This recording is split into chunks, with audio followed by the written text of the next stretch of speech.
दोस्तों, आज के वीडियो में आइए जाने कि क्या औरंगजेब एक क्रूर व्यक्ति था जैसा कि फिल्म छावा में दिखाया गया है।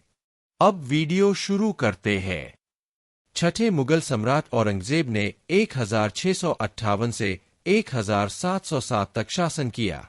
उनका साम्राज्य भारत के अधिकांश हिस्सों में फैला था, लेकिन उनके शासनकाल को सख्त नीतियों और कार्यों के लिए याद किया जाता है, जिन्हें कई लोग क्रूर मानते हैं।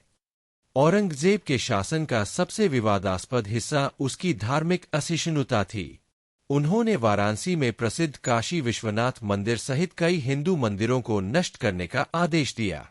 उन्होंने जजिया कर भी वापस लाया, जिसे गैर मुसलमानों को मुसलमान न होने के लिए भुगतान करने के लिए मजबूर होना पड़ा।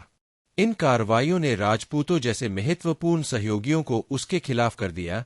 ऐसे गठबंधन जिन पर पहले के मुगल सम्राटों ने भरोसा किया था, शिवाजी महाराज के पुत्र संभाजी महाराज को 1689 में औरंगजेब की सेना ने पकड़ लिया था। उन्हें 11 मार्च 1689 को यातनाएं दी गईं और मार डाला गया।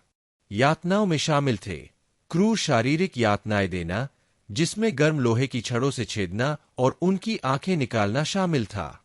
अपने सहयोगियों और दोस्तों की फांसी देखने के लिए मजबूर होना।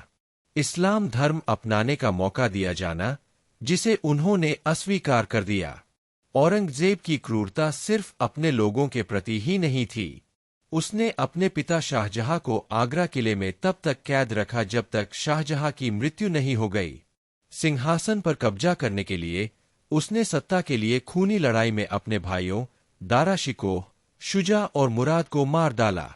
उसकी असहिष्णुता दूसरे धर्मों तक भी पहुंच गई। 1675 में उसने नवे सिख गुरु तेग बहादुर को मार डाला, क्योंकि गुरु ने इस्लाम धर्म अपनाने से इनकार कर दिया था। इस कृत्य ने सिखों में क्रोध और प्रतिरोध को बढ़ावा दिया।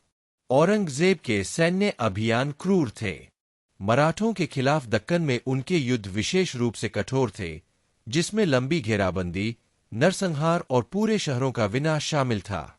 ये संघर्ष दशकों तक चले, जिससे साम्राज्य की संपत्ति खत्म हो गई और सत्ता पर उसकी पकड़ कमजोर हो गई। औरंगजेब की विरासत जटिल है।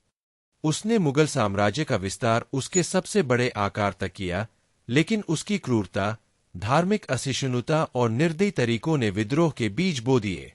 उसके शासनकाल में साम्राज्य का पतन शुरू हुआ, क्योंकि मराठों, सिखों और राजपूतों जैसे समूहों ने मुगल शासन को चुनौती देने के लिए उठ खड़े हुए।